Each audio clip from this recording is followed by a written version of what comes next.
अस्सलाम वालेकुम students, I hope आप सब ठीक होंगे। आज हम स्टार्ट करेंगे क्लास 11 केपी की book mathematics chapter 5 exercise 5.2 question number 4।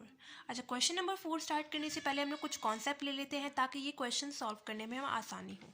ठीक है, तो चैप्टर नंबर 4 का यहाँ पे कुछ कॉन्सेप्ट यूज़ हो रहा है, arithmetic series and geometric series वाला। ठीक है, तो arithmetic series and geometric series को समझने के लिए पहले आपको समझना होगा अर्थमेटिक सीक्वेंस को। तो सबसे पहले हम लोग समझ लेते हैं अर्थमेटिक सीक्वेंस को। अर्थमेटिक सीक्वेंस को समझने के लिए हम आपको एग्जांपल के साथ समझते हैं। अगर हमारे पास है सीरीज सीक्वेंस कुछ ऐसे 1 3 5 7 अप टू 7 ऐसे ही हमारे पास सीक्वेंस चलता जा रहा है। अब हमें कैसे पता चलेगा ये जो सीक्वेंस है मैंने लिखा ये मेरे पास अर्थमेटिक सीक्वेंस ही है? ये ज्योमेट्रिक सीक्वेंस भी तो हो सकता है, उसी तरह हार्मोनिक सीक्वेंस भी तो हो सकता है। हम लोगों ने 3 सीक्वेंसेस को पढ़ा है ना, arithmetic sequence, geometric sequence and harmonic sequence. अगर मेरे पास यहाँ पे डिफरेंस सेम होगा तो फिर वो अर्थमेटिक सीक्वेंस में होगा, वरना नहीं होगा। ठीक है, हमें पता है अर्थमेटिक सीक्वेंस में हमारे पास क्या चीज़ मैटर करती है, डिफरेंस मैटर करता है। डिफरेंस सेम होगा तो फिर वो अर्थमेटिक सीक्वेंस में होगा, वरना नहीं होगा। डिफरेंस हम लोग कैसे निकालते हैं? ये A1 टर्म है, ये A2 टर्म है, ये A3 टर्म है, ये A4 टर्म है। डिफरेंस हम लोग निकालते हैं A2 में से प्रीवियस टर्म यानी A1 को सब्ट्रैक्ट करके मेरे पास डिफरेंस आएगा। A2 मेरे पास क्या है 3 है, माइनस A1 मेरे पास क्या है 1 है, 3 माइनस 1 मेरे पास क्या आ जाएगा, डिफरेंस 2 आ जाएगा। आगे चेक कर लेते हैं क्या ओवरऑल हमारे पास डिफरेंस सेम आ रहा है कि नहीं आ रहा। अगर मैं यहाँ पे A3 को चूज करी हूँ तो उससे प्रीवियस टर्म यानी A2 को सब्ट्रैक्ट करके मेरे पास डिफरेंस आएगा। A3 मेरे पास क्या है 5 है, A2 मेरे पास क्या है 3 है, 5 माइनस 3 मेरे पास क्या आ जाएगा 2 आ जाएगा। आप लोग यहाँ पे भी चेक कर सकते हैं आपके पास डिफरेंस सेम आ रहा है। तो जब बच्चों आपके पास कंसेक्टिव नंबर्स के दरमियान में डिफरेंस सेम आ रहा होगा तो फिर वो सीक्वेंस कौन सा सीक्वेंस कहलाएगा?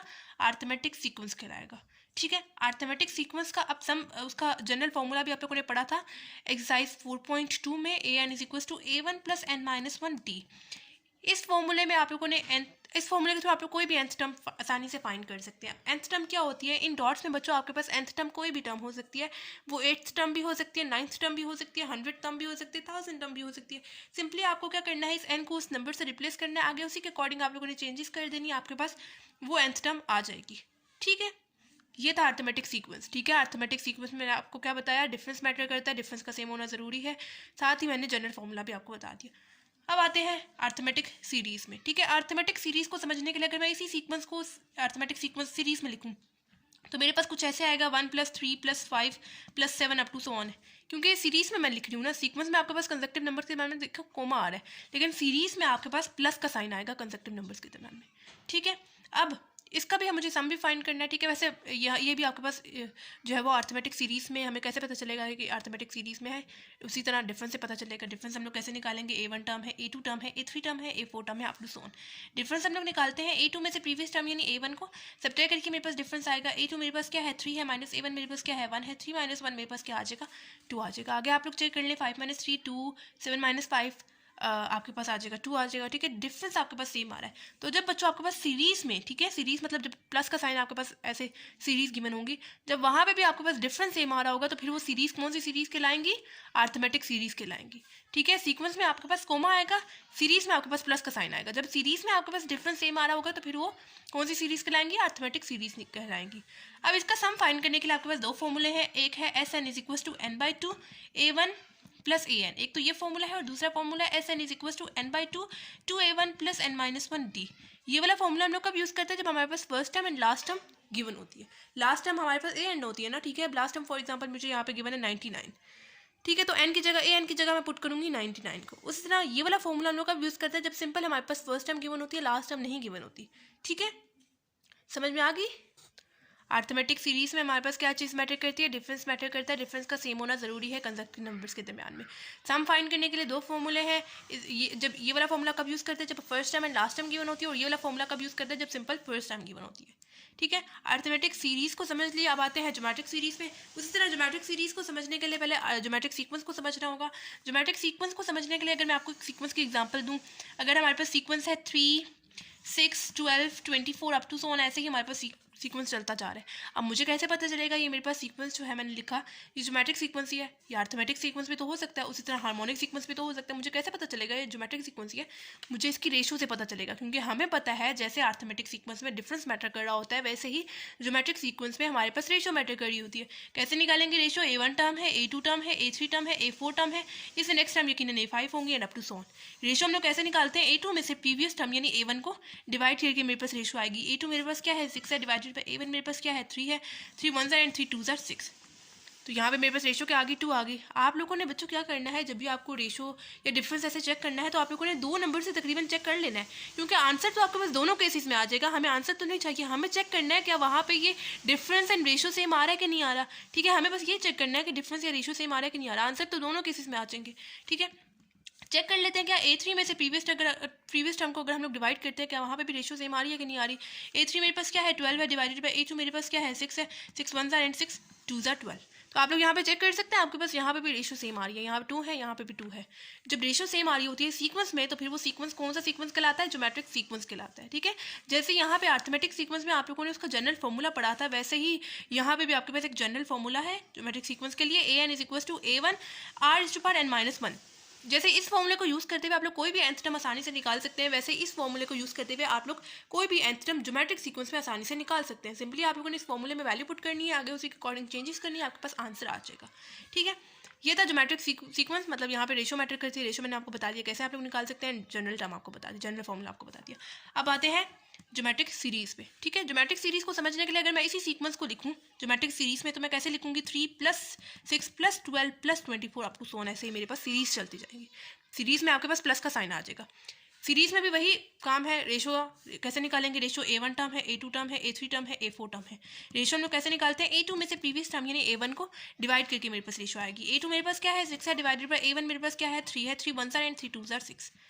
ठीक है, आगे आप लोग चेक कर लें, 12 डिवाइड बाई 6 आपके पास 2 आ रहा है, 24 डिवाइड बाई 12 आपके पास 2 आ रहा है। ठीक है, तो रेशो अब आगे आपके पास ओवरऑल सेम आ रही है। तो जब रेशो सीरीज में, ठीक है, सीरीज में सेम आ रही होगी तो फिर वो सीरीज कौन सी सीरीज कहलाएंगी, ज्योमेट्रिक सीरीज कहलाएंगी। ठीक है, जैसे आपके पास अरिथमेटिक सीक्वेंस सीरीज में हमारे पास डिफरेंस मैटर करता है, वैसे ही अरिथमेटिक सीरीज में हमारे पास क्या चीज़ मैटर करती है, सॉरी ज्योमेट्रिक सीरीज में हमारे पास क्या चीज़ मैटर करती है, रेशो मैटर करती है। ठीक है, अब जैसे यहाँ पे आप लोगों ने सम फाइंड करने के लिए 2 फॉर्मूले पढ़े थे, वैसे ही यहाँ पे ज्योमेट्रिक सीरीज का सम फाइंड करने के लिए आपके पास 2 फॉर्मूले हैं। एक है SN is equal to A1 R⁻n-1 divided by R-1 और दूसरा फॉर्मूला है SN is equal to A1 1 - R⁻n divided by 1 - R। ये वाला फॉर्मूला हम लोग कब यूज़ करते हैं, जब हमारे पास ये वाला फॉर्मूला हम लोग कब यूज़ करते हैं, जब हमारे पास रेशो की वैल्यू यानी R की वैल्यू हमारे पास 1 से बड़ी आती है।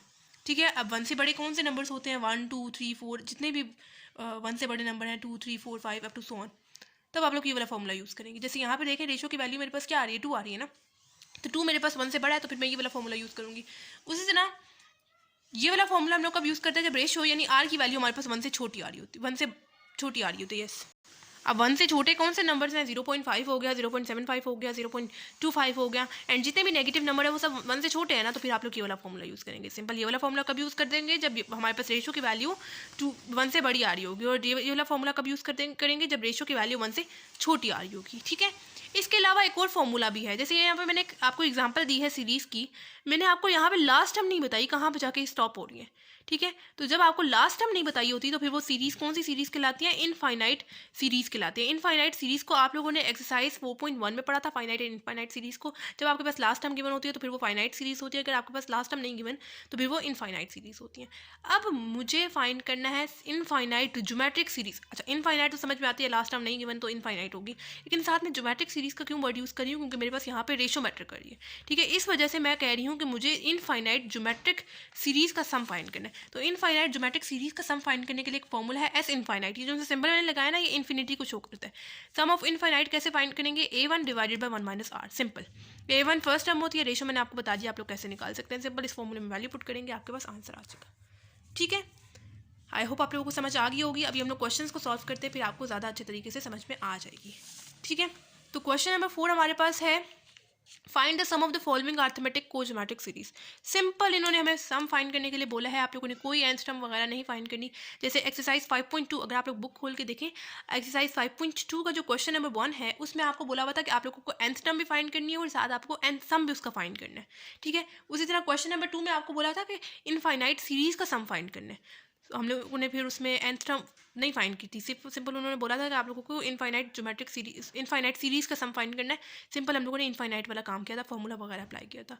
थर्ड क्वेश्चन में उन्होंने सिर्फ बोला था कि आप लोगों को क्या चीज़ फाइंड करनी है, nth टर्म फाइंड करनी है, सम फाइंड करने की जरूरत नहीं है। हम लोगों ने सिंपल nth टर्म निकालते हुए क्वेश्चन को वहीं पे एंड कर दिया था।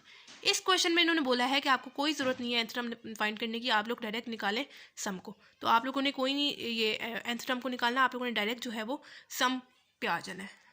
ठीक है, तो चैप्टर नंबर 5 जो है ये आपके पास लॉन्ग के लिए भी इंपॉर्टेंट है एंड शॉर्ट के लिए भी इंपॉर्टेंट है। इसके क्वेश्चंस लॉन्ग एंड शॉर्ट दोनों में आ सकते हैं। ठीक है, तो आप लोगों ने इस चैप्टर को अच्छे से प्रिपेयर करना है। चारों एक्सरसाइज बहुत इंपॉर्टेंट है आपके पास। तो क्वेश्चन नंबर 4 हमारे पास है, find the sum of the following arithmetic co geometric series. ठीक है, मतलब हमें यहाँ पे nth टर्म वाला काम नहीं करना है। nth टर्म वाला काम हम लोग कैसे करते थे कि जो हमारे पास सीरीज क्वेश्चन में गिवन होती थी उसको हम लोग दो सीरीज में स्प्लिट करके लिख देते थे। एक मेरे पास आ रही होती थी अरिथमेटिक सीरीज में और दूसरी मेरे पास आ रही होती थी ज्योमेट्रिक सीरीज में। क्योंकि एक्सरसाइज 5.2 मेरे पास अरिथमेटिक को ज्योमेट्रिक से रिलेटेड है, तो एक सीरीज मेरे पास हमेशा बनती थी अरिथमेटिक सीरीज और दूसरी मेरे पास बनती थी ज्योमेट्रिक सीरीज। अरिथमेटिक सीरीज में मेरे पास डिफरेंस मैटर कर रहा होता है और ज्योमेट्रिक सीरीज में मेरे पास रेशो मैटर कर रही होती है। जो एक सीरीज को मैं दो सीरीज में स्प्लिट करके लिखती थी, एक तो अरिथमेटिक सीरीज और दूसरी ज्योमेट्रिक सीरीज, उनका जो आंसर आ रहा होता था मैं वापस से एंड पे जब उनका आंसर दोनों का आ जाता था उनका प्रोडक्ट ले लेती थी। तो मेरे पास इसको हम लोग इक्वेशन नंबर 1 का नाम दे देते थे।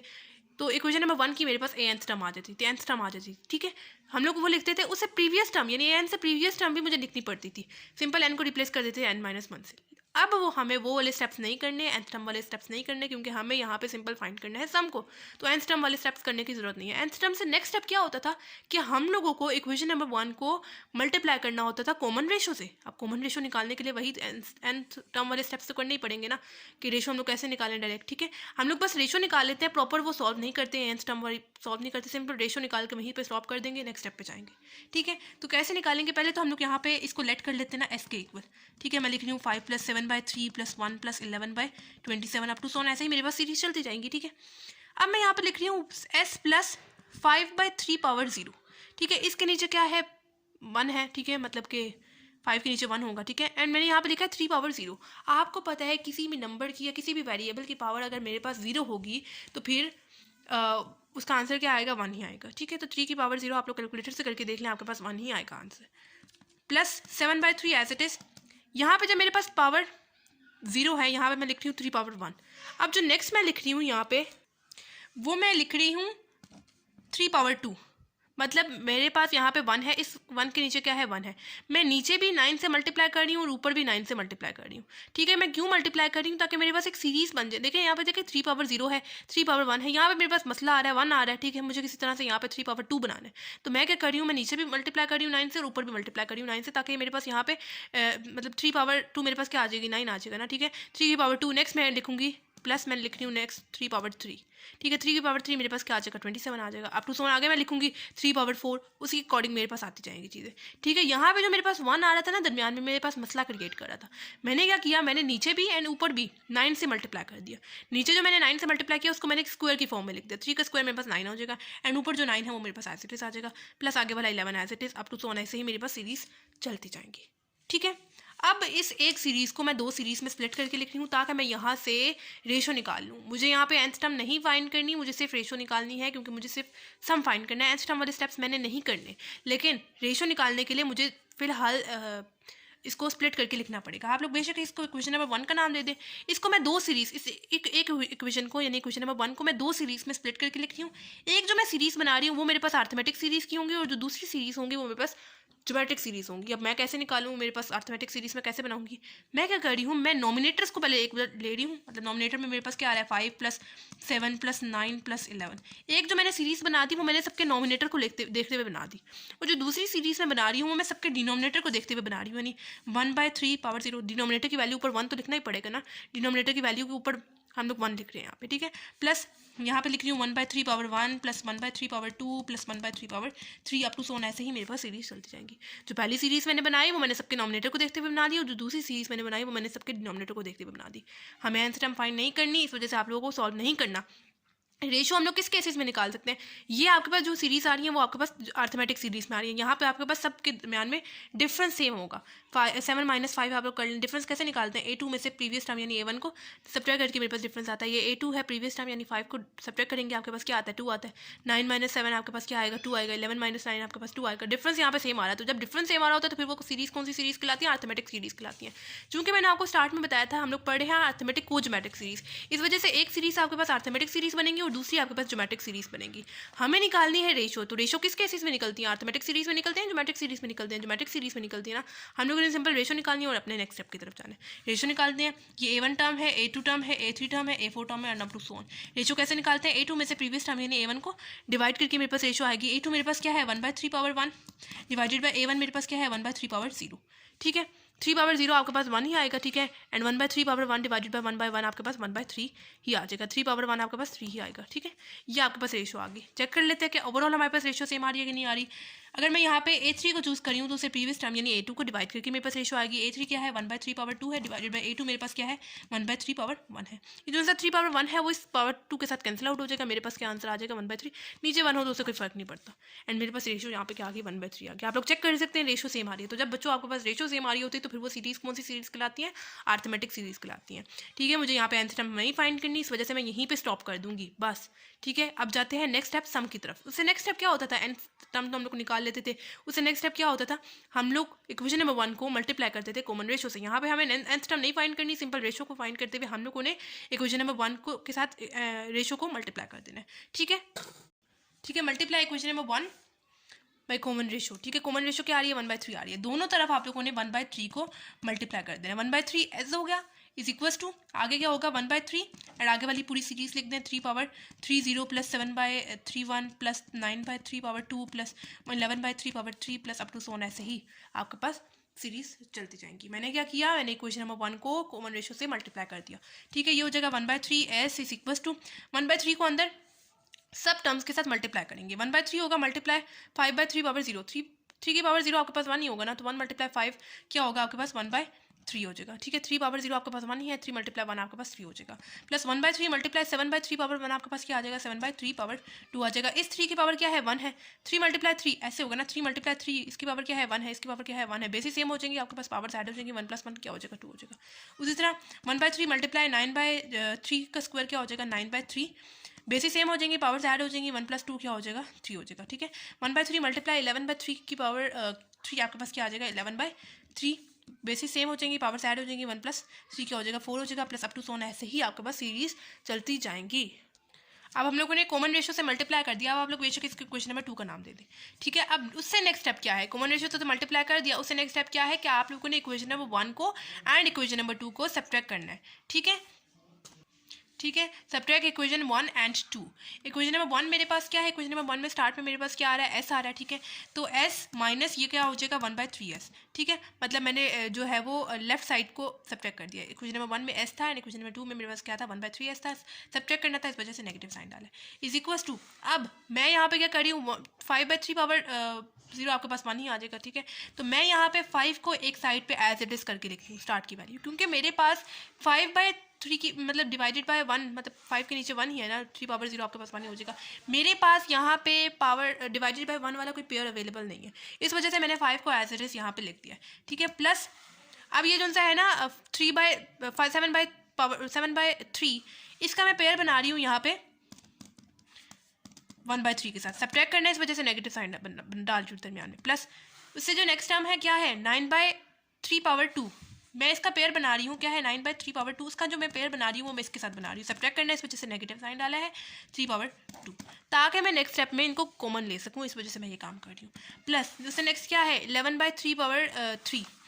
11/3 पावर 3 का जब मैं पेयर बना रही हूँ वो मैं बना रही हूँ 9/3 की पावर 3 से। ठीक है, मतलब आप लोगों ने पेयर्स जो है वो रेशो को देखते हुए बना लेने हैं। ठीक है, अप टू सोन ऐसे ही आपके पास सीरीज चलती जाएंगी। ठीक है, अब यहाँ पे देखें इन दोनों में क्या चीज़ कॉमन जा रही है, यहाँ पे भी एस जा रहा है एंड यहाँ पे भी एस जा रहा है, तो मैं इस बार कॉमन ले ली थी। अंदर मेरे पास क्या रह जाएगा, यहाँ पे रह जाएगा 1 माइनस यहाँ पे सिंपल रह जाएगा 1/3 रह जाएगा। इज इक्वल्स टू ये वाला 5 एज इट इज, प्लस इन दोनों में देखिए डिनोमिनेटर में 3 जा रहा है कॉमन, तो मैं यहाँ से 1/3 कॉमन ले लेती हूँ। अंदर मेरे पास सिंपल क्या रह जाएगा 7 - 1 रह जाएगा। ठीक है, प्लस यहाँ पे देखिए डिनोमिनेटर में मेरे पास दोनों में जा रहा है 3 स्क्वायर, तो मैं 1/3 पावर स्क्वायर बाहर कॉमन ले लेती हूँ, ठीक है। अंदर मेरे पास क्या रह जाएगा 9/9 माइनस 7 रह जाएगा, प्लस यहाँ पे देखिए डिनोमिनेटर में मेरे पास 3 पावर 3 जा रहा है, तो मैं बाहर 1/3 पावर 3 कॉमन ले लेती हूँ, अंदर मेरे पास क्या आ जाएगा 11 माइनस 9 अप टू सोन, ऐसे ही मेरे पास सीरीज चलती जाएंगी, ठीक है।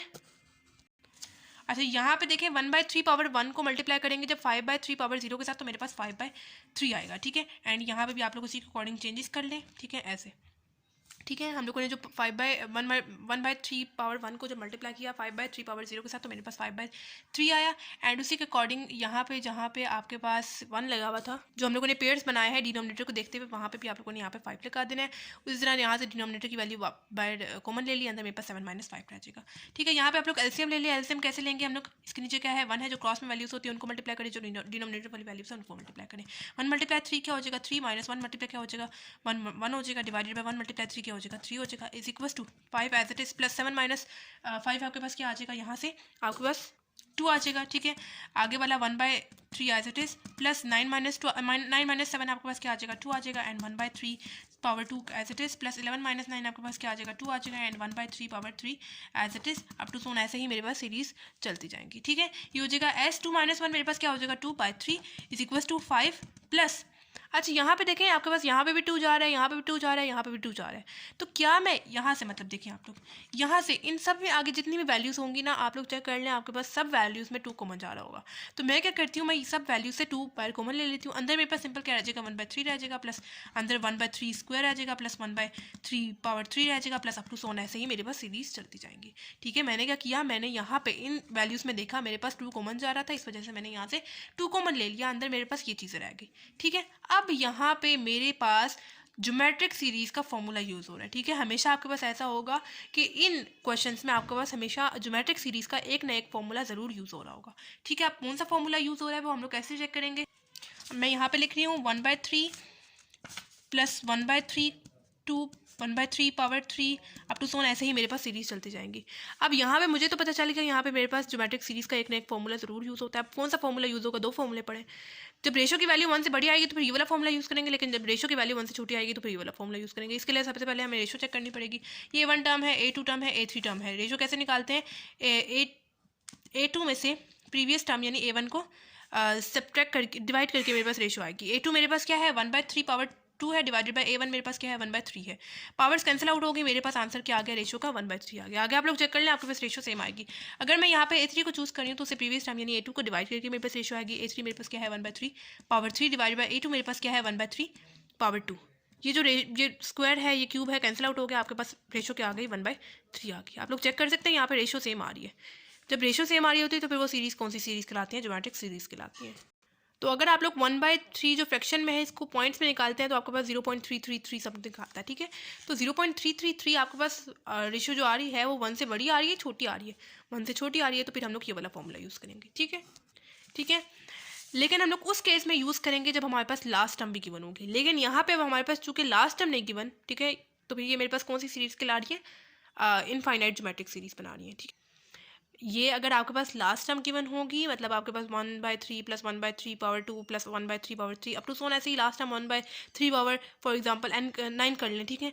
तो आपके पास लास्ट टर्म गिवन है, जब आपके पास लास्ट टर्म गिवन होंगे ना फिर आप लोगों ने इन 2 फॉर्मूले में से कोई एक फॉर्मूला यूज़ करना है। लेकिन अब चूँकि यहाँ पे आपके पास लास्ट टर्म नहीं गिवन, इस वजह से ये कौन सी सीरीज़ आपके पास बना रही है, इनफाइनाइट ज्योमेट्रिक सीरीज़ बना रही है, क्योंकि मैंने आपको स्टार्ट में बताया था जब लास्ट टर्म नहीं गिवन होगी तो फिर वो कौन सी सीरीज़ होंगी, इनफाइनाइट ज्योमेट्रिक सीरीज़ होंगी, ठीक है। तो इनफाइनाइट ज्योमेट्रिक सीरीज़ का सम फाइंड करने के लिए आपके पास ये फॉर्मूला है, सिंपल ये वाला फॉर्मूला आप लोग यूज़ करेंगे, ठीक है। तो हम लोग यहाँ पे वो वाला फॉर्मूला अप्लाई करते हैं, ये हो जाएगा S 2/3 is equal to 5 plus 2। यहाँ पे मेरे पास कौन सा फॉर्मूला यूज़ हो रहा है, इनफाइनाइट ज्योमेट्रिक सीरीज का फॉर्मूला यूज़ हो रहा है, जो कि क्या है A1 divided by 1 minus R, ठीक है। S 2/3 is equal to 5 plus 2, फॉर्मूले में वैल्यू पुट करते हैं। A1 क्या है वैल्यू, ये A1 टर्म है, A2 टर्म है, A3 टर्म है, and up to Son. A1 मेरे पास क्या टर्म है 1/3 है, डिवाइडेड बाय 1 माइनस रेशो क्या आ रही थी, अभी हम लोगों ने पीछे निकाली थी 1/3 आ रही थी, ठीक है।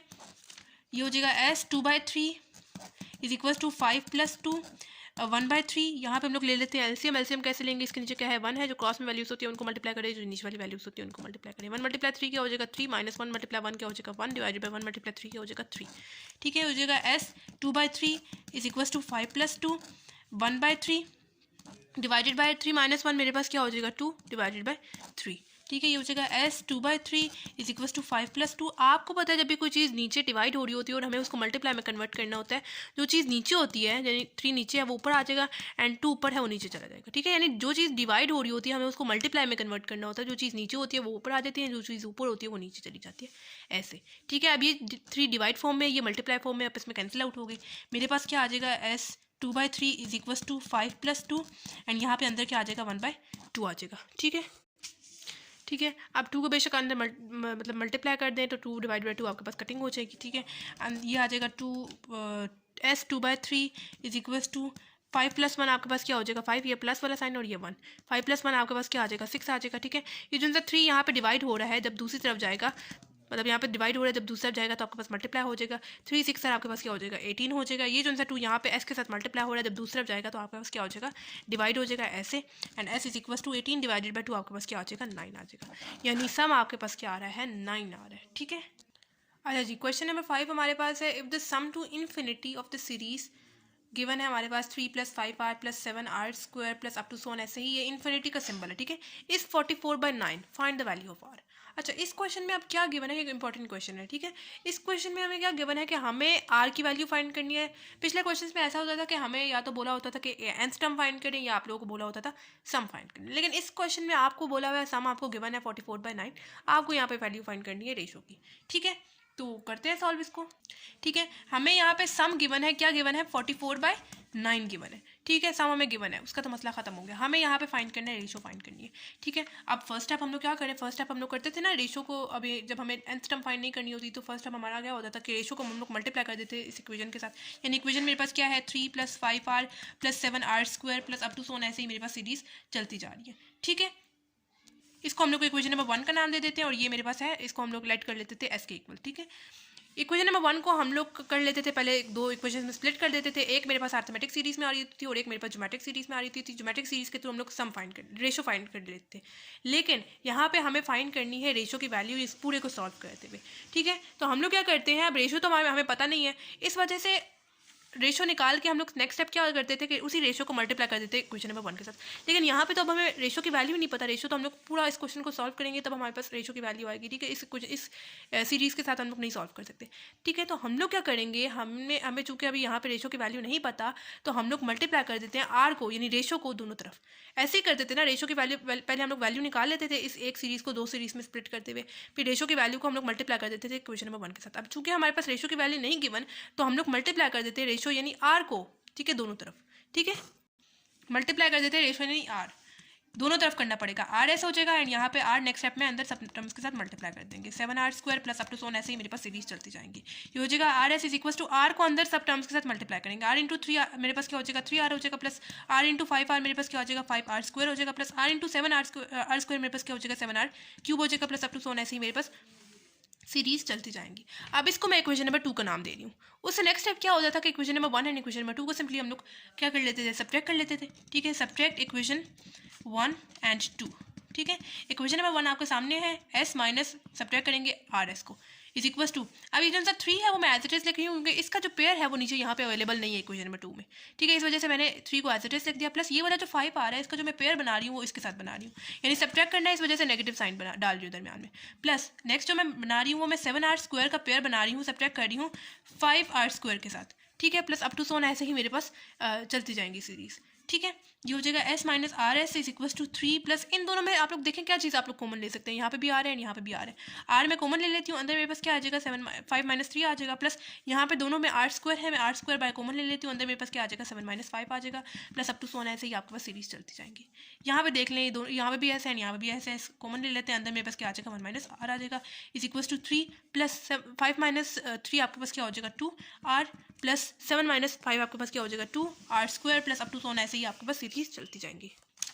अब बिल्कुल यहाँ पे वही क्वेश्चन नंबर 4 वाला काम आ गया, s1 - r is equal to 3, plus यहाँ पे देखें यहाँ पे भी 2 आ रहा है, यहाँ पे भी 2 आ रहा है, आगे भी जो टर्म होगी उसके पास भी 2 आएगा, एंड अप टू सोन है आगे आपके पास, ऐसे ही जितने भी आगे टर्म्स आएंगी, नंबर्स आएंगे, उन सब के साथ 2 आ रहा होगा। तो मैं क्या करती हूँ, जैसे मैंने क्वेश्चन नंबर 2 में बाहर कॉमन ले लिया था, वैसे ही इस केस में भी मैं 2 यहाँ से कॉमन ले रही हूँ क्योंकि आगे जितने भी टर्म्स होंगे सबके साथ 2 आ रहा होगा। ठीक है, तो मैंने यहाँ से 2 कॉमन ले लिया, अंदर मेरे पास क्या आ जाएगा r प्लस यहाँ पे आ जाएगा r², नेक्स्ट टाइम यकीनन r3 होगी प्लस अप टू सोन, ऐसे ही मेरे पास सीरीज चलती जाएंगी।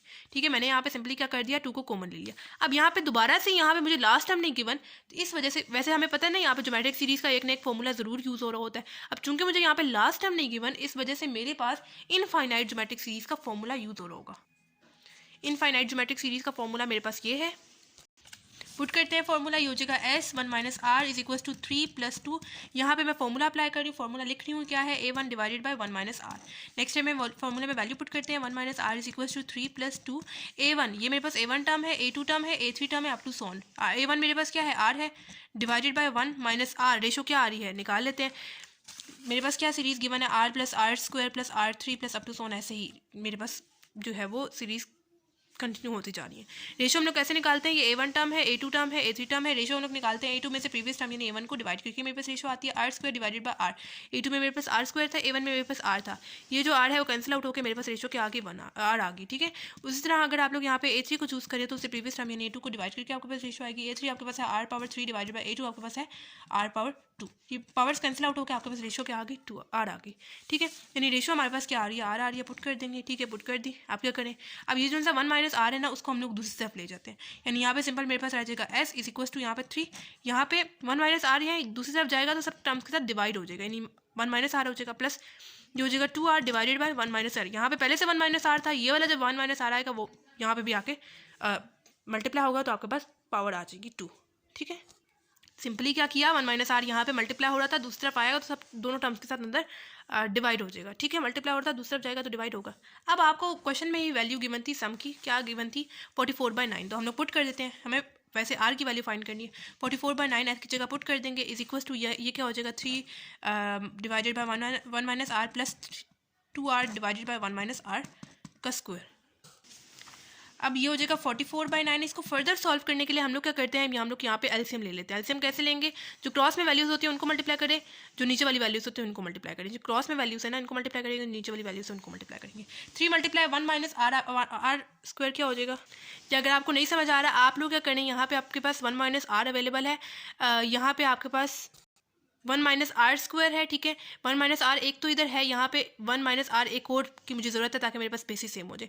बेसिस सेम हो जाएंगे तो आपके पास ऑब्वियस सी बात है ऊपर पावर्स ऐड हो जाएंगी। ठीक है, तो आप लोग बेशक ऐसे कर दें, यहाँ पे आपके पास 1 माइनस आर का स्क्वायर आ जाएगा, मतलब यहाँ पे मैं मल्टीप्लाई भी कर रही हूँ 1 माइनस आर को, नीचे भी एंड ऊपर भी, क्योंकि मुझे बेसिस सेम करनी है। 1 माइनस आर स्क्वायर हो जाएगा एंड ऊपर मेरे पास क्या आ जाएगा 3 1 माइनस आर आ जाएगा। ठीक है, उसी तरह प्लस 2r आ गया एज इट इज़। ठीक है, ठीक है, उस तरह भी कर ले तो आपके पास आंसर सेम आएगा, या यहाँ पे आप लोग ऐसे कर लें, मल्टीप्लाई कर लें 1 माइनस आर को, बेसिस सेम हो जाएंगी ना 1 माइनस आर स्क्वायर, तो ऊपर आपके पास नीचे जब 1 माइनस आर से मल्टीप्लाई होगा ऊपर भी मल्टीप्लाई होगा, तो आगे आपके पास ऐसे ही आ जाएगा, बेसिस सेम हो जाएंगे, हम लोग नॉमिनेटर को ऐड करके लिख देंगे। ठीक है, ये हो जाएगा 44/9 इज इक्वल टू 3 को अंदर दोनों टर्म्स के साथ आप लोग बेशक मल्टीप्लाई कर दें, इसके साथ भी और इसके साथ भी। 3 मल्टीप्लाई 1 क्या हो जाएगा 3 माइनस 3 मल्टीप्लाई आर क्या हो जाएगा 3r plus 2r divided by 1 minus R square. ये हो जाएगा 44/9 is equal to 3 minus 3r plus 2r, आपके पास क्या हो जाएगा माइनस r हो जाएगा डिवाइडेड बाय 1 माइनस r का स्क्वायर। ठीक है, इसके बाद क्या करें, इसके बाद आप लोग क्रॉस मल्टीप्लाई कर दें। ठीक है, ऐसे क्रॉस मल्टीप्लाई कर लेते हैं। ये हो जाएगा 44 मल्टीप्लाई होगा 1 माइनस आर स्क्वायर के साथ, नेक्स्ट स्टेप पे मल्टीप्लाई कर देंगे। 9 मल्टीप्लाई होगा 3 माइनस आर के साथ, नेक्स्ट स्टेप पे हम लोग मल्टीप्लाई कर देंगे। यहाँ पे पहले फॉर्मूला खुलेगा, फॉर्मूला कौन सा यहाँ पे लग रहा है, a minus B whole square which is equal to a square plus B square minus 2ab, ये वाला फॉर्मूला आपके पास यहाँ पे यूज़ हो रहा है। तो फॉर्मूले के अकॉर्डिंग हम लोग खोल के लिख देते हैं। 44 हो जाएगा, ये ए वाली टर्म है, ये मेरे पास बी वाली टर्म है। फॉर्मूले में हमारे पास सबसे पहले यूज़ हो रहा है ए का स्क्वायर यानी 1 का स्क्वायर प्लस बी का स्क्वायर यानी आर का स्क्वायर माइनस 2 ए वाली टर्म यानी 1 बी वाली टर्म यानी आर। ठीक है, पुट कर दिया। उसके बाद ये जो सा 9 है मल्टीप्लाई होगा आगे भी। ठीक है, 9 मल्टीप्लाई होगा 3 के साथ तो आपके पास क्या आ जाएगा 27 आ जाएगा, माइनस 9 मल्टीप्लाई होगा r के साथ तो आपके पास 9 आ जाएगा। ठीक है, ये हो जाएगा 44, 1 का स्क्वायर 1 ही होगा प्लस r का स्क्वायर r स्क्वायर हो जाएगा, माइनस 2 मल्टीप्लाई 1 आपके पास 2 हो जाएगा एंड r आगे वाला as it is equal to 27 minus 9r। अब 44 को अंदर तीनों टर्म्स के साथ मल्टीप्लाई कर दें ऐसे, ये हो जाएगा 44 plus 44 multiply r square 44 r square minus 44 multiply 2r आपके पास क्या हो जाएगा 88r ये वाला जो 27 एंड -9 आ रहा है दूसरा आप ले जाएंगे तो आपके पास -2r हो जाएगा एंड +9r हो जाएगा इज इक्वल टू 0। ठीक है, मतलब पॉजिटिव था दूसरा गया तो माइनस हो गया, नेगेटिव था दूसरा गया तो पॉजिटिव हो गया। अब फर्दर इसको सॉल्व कर लें। ये स्क्वायर वाली टर्म है, मैं इसको स्टार्ट में लिख रही हूँ यानी 44r²। अब ये है -88r एंड +9r, इसको मैं सॉल्व कर सकती हूँ। -88r +9r मेरे पास क्या हो जाएगा, -79r हो जाएगा। ठीक है, एंड ये जो सा कॉन्स्टेंट है 44 एंड 27, इनको मैं सॉल्व कर सकती हूँ यानी 44 - 27 मेरे पास क्या हो जाएगा, +17 हो जाएगा इज इक्वल टू 0। अब यहाँ पे आप लोग या तो क्वाड्रेटिक फार्मूला यूज़ कर लें या मिड टर्म ले लें। ठीक है, मैं यहाँ पे क्वाड्रेटिक फार्मूला यूज़ कर रही हूँ। क्वाड्रेटिक फार्मूला मैं कैसे यूज़ कर रही हूँ, क्या फार्मूला है, x is equal to -b plus minus (b² - 4ac divided by 2a। ठीक है, अब यहाँ पे चूंकि मेरे पास वेरिएबल r यूज़ हो रहा है इस वजह से मैं x नहीं लिखूंगी, मैं r लिखूंगी। ठीक है, फॉर्मूले में वैल्यू पुट करते हैं। ये जो सा a वाली टर्म है मेरे पास r² के साथ, मतलब कि जो वेरिएबल के साथ स्क्वायर वाली टर्म होती है, कॉन्स्टेंट जो लगा होता है वो होती है, यानी a मेरे पास आ रही है 44। b वाली जो टर्म होती है वो मेरे पास जो सिंपल वेरिएबल यूज़ होता है स्क्वायर के बगैर उसके साथ, लेकिन साइन समेत हम लोग लिखते हैं यानी -79। उसी तरह सी वाली जो टर्म है वो मेरे पास सिंपल कांस्टेंट वाली टर्म है यानी 17। ठीक है, फॉर्मूले में वैल्यू पुट करते हैं। r is equal to minus B वाली टर्म क्या है, -79। ठीक है, plus minus under root B वाली टर्म क्या है, बी वाली टर्म -79 उसका स्क्वायर। ठीक है, -4 ए वाली टर्म क्या है 44 है एंड सी वाली टर्म क्या है 17 है। ठीक है, डिवाइडेड बाय 2 ए वाली टर्म क्या है 44 है। ठीक है, ये हो जाएगा r is equal to minus minus क्या हो जाएगा +79 प्लस माइनस अंडर रूट -79 का स्क्वायर मेरे पास क्या आता है, ये हो जाएगा 6241 -44 मल्टीप्लाई 44 मल्टीप्लाई 17 आ रहा है कि आप लोग कैलकुलेटर से आंसर निकालें। आपके पास कैलकुलेटर क्या शो करता है, आपके पास आंसर आता है 2992 डिवाइडेड बाय 2 मल्टीप्लाई 44 आपके पास क्या हो जाएगा 88 हो जाएगा। r is equal to 79 plus minus under root 6241 - 2992 आपके पास क्या आता है, आपके पास आंसर आता है 3249 डिवाइडेड बाय 88। ये हो जाएगा r is equal to 79 plus minus under root 3249 आपके पास क्या आता है 57 डिवाइडेड बाई 88। अब यहाँ से आपके पास दो सोल्यूशंस आ रहे हैं। एक दफ़ा मैं लिख रही हूँ r is equal to 79 plus 57 by 88 और दूसरी दफ़ा मैं लिख रही हूँ r is equal to 79 minus 57 divided by 8। यहाँ पे आपके पास क्योंकि दो साइन थे ना, एक दफ़ा पॉजिटिव के साथ मैंने लिख दिया और एक दफ़ा नेगेटिव के साथ मैंने लिख दिया। r is equal to 79 plus 57 आपके पास क्या आता है 136 डिवाइडेड बाई 88 आ जाएगा। ठीक है, कटिंग वगैरह होगी, आपके पास आंसर क्या आता है 17/11 आ जाता है। ठीक है, यहाँ पे आंसर आपके पास क्या आ गया 17/11 आ गया। ये हो जाएगा r is equal to 79 by -57 आपके पास क्या हो जाएगा 22 डिवाइडेड बाय 88 नीचे आ सकता है। r is equal to 22 divided by 88 मेरे पास क्या आता है 1/4 आंसर आता है। ठीक है, अच्छा यहाँ से आपके पास रेशो की वैल्यू 1/4 आएगी क्योंकि आपके पास जो रेशो की 1/4 जो आ रही है आपके पास 1 से छोटी आ रही है, जबकि 17/11 जो आपके पास रेशो की वैल्यू आ रही है ना वो 1 से बड़ी आ रही है। ठीक है, तो हमारे पास जो पॉसिबल सोल्यूशन रेशो की वैल्यू आ रही है वो 1/4 आ रही है। ठीक है, सिंपल इस पार्ट में हम लोगों ने क्या किया, इस पार्ट में हमारे पास रेशो हमें फाइंड करनी थी, सम हमें गिवन था। ठीक है, अब पहले वाले केसेस में हमें सम फाइंड करना होता था, रेशो गिवन होती थी। ठीक है, फर्स्ट स्टेप क्या होता था कि हमें रेशो से मल्टीप्लाई क्वेश्चन नंबर 1 को जो हमें क्वेश्चन में वैल्यू गिवन होती जो सीरीज गिवन होती थी हम लोग इसको इक्वेशन नंबर 1 लेट कर लेते थे। इक्वेशन नंबर 1 को हम लोग को कॉमन रेशो से मल्टीप्लाई करना होता था। कॉमन रेशो तो अभी है नहीं तो हम लोगों ने r से मल्टीप्लाई कर दिया था, इसको इक्वेशन नंबर 2 का नाम दे दिया। सेकंड स्टेप क्या था, equation number 1 and equation number 2 को सब्ट्रैक्ट करना था। सब्ट्रैक्ट करने के बाद कॉमन वगैरह ले जाने के बाद मेरे पास यहाँ पे एक फॉर्मूला बन रहा था इनफाइनाइट ज्योमेट्रिक सीरीज का फॉर्मूला। इनफाइनाइट ज्योमेट्रिक सीरीज का फॉर्मूला जो लग रहा था मैंने यहाँ पे वैल्यूज पुट की। फॉर्मूले में वैल्यूज पुट करने के बाद मैंने यहाँ पे इसका एलसीएम वगैरह लिया। यहाँ पे एलसीएम ले जाने के बाद मल्टीप्लाई वगैरह किया। यहाँ पे मैंने क्रॉस मल्टीप्लाई किया। क्रॉस मल्टीप्लाई करने के बाद यहाँ पे फॉर्मूला यूज़ हो रहा था, फॉर्मूले में फॉर्मूला खोल के लिखा, मल्टीप्लाई किया। यहाँ पे मिड टर्म ली, मिड टर्म लेने के बाद मेरे पास यहाँ पे दो सोल्यूशंस आ रहे थे। एक आ रहा था 1/4 जिसमें मेरे पास 1 से छोटी वाली वैल्यू आ रही थी, तो ये मेरे पास पॉसिबल सोल्यूशन आ रहा था, जबकि इसमें मेरे पास रेशो यानी 1 से बड़ी वैल्यू आ रही थी, तो ये मेरे पास पॉसिबल सोल्यूशन नहीं हो सकता। मेरे पास 1/4 पॉसिबल सोल्यूशन आ रहा है क्योंकि इसमें मेरे पास 1 से छोटी रेशो की वैल्यू मेरे पास 1 से छोटी आ रही है। ठीक है, रेशो की वैल्यू मेरे पास 1 से छोटी आ रही है ऐसे करके। ठीक है, तो ये था हमारे पास एक्सरसाइज 5.2 का क्वेश्चन नंबर 4 एंड 5। अगर आपको किसी भी क्वेश्चन से रिलेटेड कोई प्रॉब्लम हो तो आप मुझसे कमेंट बॉक्स में पूछ सकते हैं।